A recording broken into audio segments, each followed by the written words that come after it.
Hello and welcome to my easy to understand guide to TLC's music video Waterfalls. This music video is a set historical music video currently on the Eduqas GCSE Media Studies specification. TLC's Waterfalls will only ever appear on Component 2 GCSE exam in Section B in the music promotion section. There won't always be a question about TLC's Waterfalls. It could be about any of the other more contemporary music videos as well. And TLC's Waterfalls is not the only historical music video that schools can choose to study. So if you're not studying TLC's Waterfalls, don't panic. Your school hasn't got it wrong. But if you are studying it, then it's useful to be able to understand it in terms of media language and representation. You will not get to see the music video in the exam, so it's important that you know the music video really well and can refer to specific scenes or particular elements in the exam situation. There's a very fast-paced montage at the beginning, lots of different scenes of the sky and the land, and then we get this kind of bird's eye view shot looking straight down, and it kind of feels like we've fallen down because we go from bird's eye view to eye level, and it feels like somebody's fallen. And I suppose that idea is it's quite shocking, it's quite dramatic, but you know, perhaps signifies a little bit about this idea that, you know, something is not quite right. It's not all about beautiful scenery. Maybe it signifies there's a more serious or difficult message. There are lots of beautiful shots of beaches, palm trees, sand and sea, and these tropical shots would be very appealing to an audience as well, particularly in Britain. If you think at the time, you know, it wasn't something we see very much here in Britain, so it would have felt like quite an escapist video, offering audiences that opportunity to feel like they were somewhere exotic. And it represents the band as being a bit exotic as well, and you know, perhaps being rich and successful, the fact that they can go to these lovely places. We then move to a much more urban setting, so there's kind of a boy arguing through the window with his mum. A lot of young people at the time would obviously have been able to engage with this and recognise this as something they did with their parents all the time. It's quite a stereotypical representation of age, this idea that teenagers are rebellious and they don't want to listen to their parents, and that parents just want to care for and look after their children, or that parents are nagging, depending on what your stereotypes are.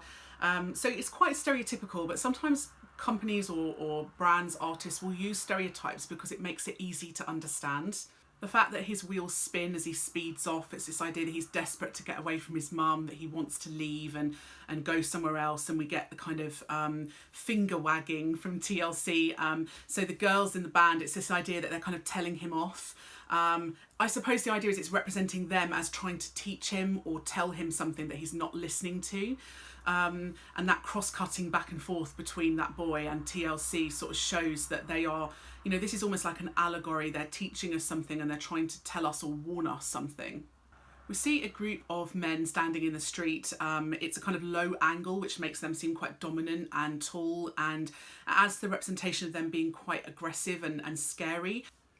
Because of their casual clothes, because of the urban environment, it would have been recognisable to a lot of audiences at the time that this is supposed to be some kind of gang and that potentially some kind of crime was involved. And I suppose that is also playing off racial stereotypes as well, that you know, audiences will often assume, I guess, that a group of young black men are going to be involved in some kind of crime. The image of the mum has been kind of superimposed with a low opacity level, which basically means that she's kind of see-through, like a ghost, I guess.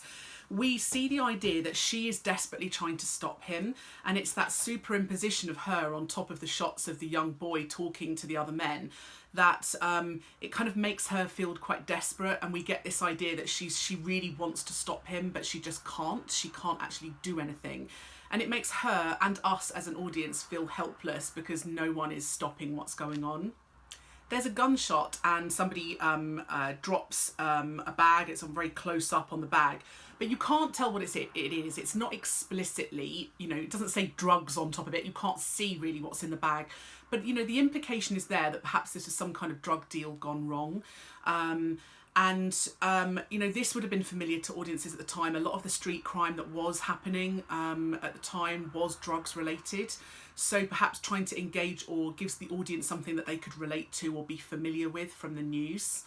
Perhaps the music video didn't want to be completely explicit, like this is drugs, because that might have meant that their video was considered a bit too controversial or a bit too graphic. You know, displaying drugs in a music video may have been something that might have meant that their music video wasn't being able to be shown everywhere.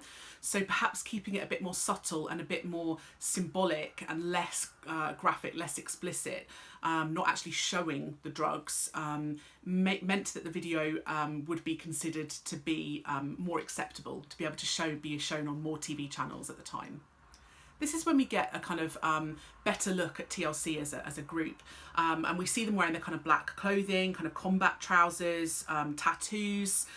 You get one of the girls, Lisa Left Eye Lopez, with her kind of black mark under her eye. I suppose those the connotations of those costumes being kind of black and combat trousers and kind of casual, it adds to that idea that, you know, they're not girly girls, they're kind of quite powerful, strong women, perhaps a bit more casual, a bit more laid back than typical girly feminine artists at the time.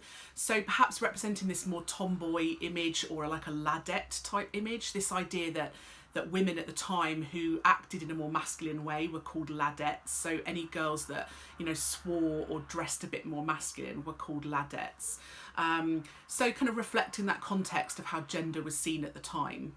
Having said that, they've got very glamorous makeup and hair on, and, you know, they look very beautiful. So they're kind of treading this fine line between seeming kind of more powerful and strong and kind of tomboyish, but also seeming quite glamorous and sexy. And I suppose that's demonstrative of the music industry. Like, you don't mind your artists feeling more strong and powerful, but they still need to look sexy to sell a product. So there's still this idea that women do need to be sexualized partially in order to make them more mainstream. Lots of mountains, sea shots, aerial shots, and bird's eye view shots. It's, I suppose, this idea more time lapse. And the time lapses help us to perhaps suggest that these issues are things that just go on and are global. You know, they're happening all over the world at all time periods, and it helps us to see that these issues of crime and health and everything else they're talking about in the video, you know, are not just centred in one country, in one location, in one time period, that they're more global and, you know, something that's been going on for a long time. We get this kind of montage with a lot of dissolve type transitions of two people kind of in a bedroom kissing. It feels very romantic. Those dissolves help to slow the pace of the editing down, and that adds to this kind of romantic vibe. You get the sheets on the bed and the soft lighting, and it does make it feel quite romantic. And then that's juxtaposed with the next few shots of the man looking in the mirror. He's very overexposed in terms of lighting, which means that he's kind of very bright lighting, is quite harsh, and he looks quite pale, washed out, quite grey. He's got a sore on his face, and the lyrics say his health is failing. It's quite horrific. Like, it's quite a shock after those kind of romantic images to see the man looking like that. So the music video was made in the 1990s, and it's very reflective of the kind of context at the time. There was a lot of concerns in the sort of 80s and 90s about particular health conditions like HIV and AIDS. There were also a lot of concerns about street crime as well. These things were, you know, very current. They were in the news a lot. And so, you know, reflecting these narratives in the music video would have been engaging to audiences at the time, and would have shown that the band themselves were very interested in current political events. When they used the word 3 letters took him to his final resting place, the audience would understand that those 3 letters were, you know, either HIV or AIDS. So it's that idea, I suppose, that, again, they're not being explicit, they're not physically saying the word, but they're hinting at it in a way that the audience will get. And so that would be quite appealing, make the audience feel quite clever that they understand that reference, but also perhaps making sure their music video isn't considered too graphic for you know, a younger audience. There's some jump cuts of the woman in flashbacks taking the condom out of the man's hand, and the jump cuts help us to make it feel quite chaotic and like a bad situation. It makes it feel like this is something that she's done maybe time and time again, like it feels quite repetitive. And it adds to that idea that, you know, perhaps that she was responsible for what has happened. And actually later on the camera zooms in on a photo frame of the man's picture, and the picture changes to other pictures of other men, which kind of suggests that she's had multiple partners sexually. So there's this, there's lots of implications that she's had a lot of sexual partners, and that perhaps this isn't the only man that she's infected. This isn't the only person that has gotten this particular virus from her. So it's quite shocking. And actually it would have been quite controversial at the time. A lot of the assumptions in the 1980s certainly were that HIV and AIDS was a condition that was predominantly focused on like the gay community, and in particular the gay male community. And it sounds silly because I think perhaps we are more educated now, or hopefully you're more educated now, but people really didn't think that this was a condition that affected heterosexual couples. So to show a heterosexual couple being affected by the disease, and to show that it was the woman that infected the man, when often we think of the man being the one having multiple partners and infecting a woman, it was quite controversial, quite different and quite shocking. And I suppose the idea was to educate the audience that, they can't just assume things, they can't just presume that this condition won't affect them. So it was seen as quite an unusual and controversial video at the time. So if you ask any adult what they remember about TLC's Waterfalls, it's probably the elements where the girls are kind of represented in like water, like we just see the outlines of them as though they're made of water. It's the thing that sticks out in most people's memories, I guess, about this video.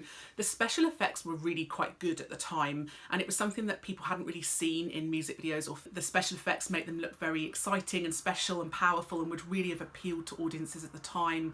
It would have made this music video very memorable. One film that did use this technology was Terminator 2, and they made the kind of main villain of the film, made him look like he was made out of liquid metal, and so people who saw this music video may be reminded of that. It may feel like an intertextual reference to that, and the use of special effects is quite empowering. It makes them feel as artists as though they are successful and powerful, that they can afford to have these amazing special effects. And it also makes them seem quite creative and unusual because no one else was really doing it at the time.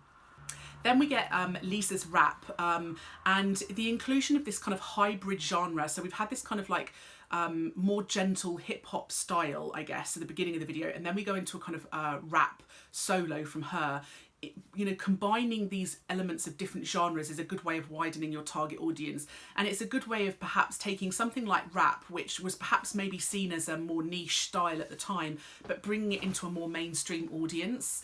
And it made her seem quite powerful, and again quite exciting, quite different to a lot of the other girl or female artists at the time who weren't really involved in rap, or certainly not in a mainstream way. So the video has got quite gritty narrative.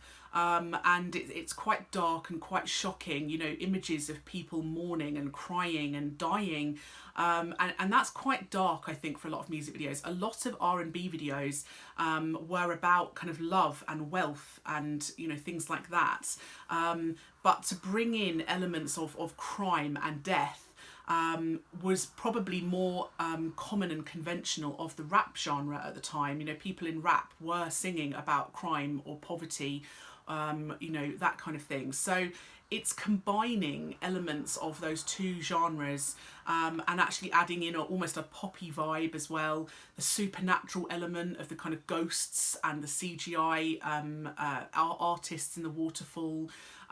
It makes it feel quite unusual, and would have been very appealing to the audience at the time.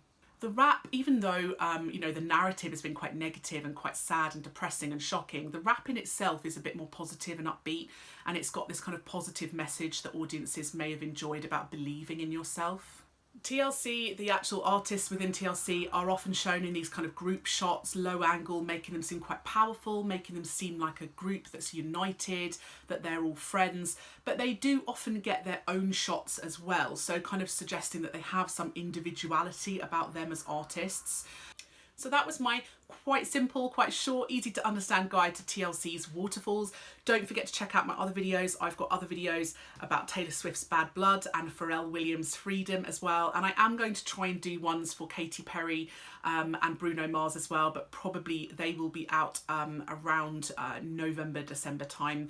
Don't forget to leave me a comment below if there's anything else in particular you want. And don't forget to hit subscribe for other videos useful for GCSE Media Studies.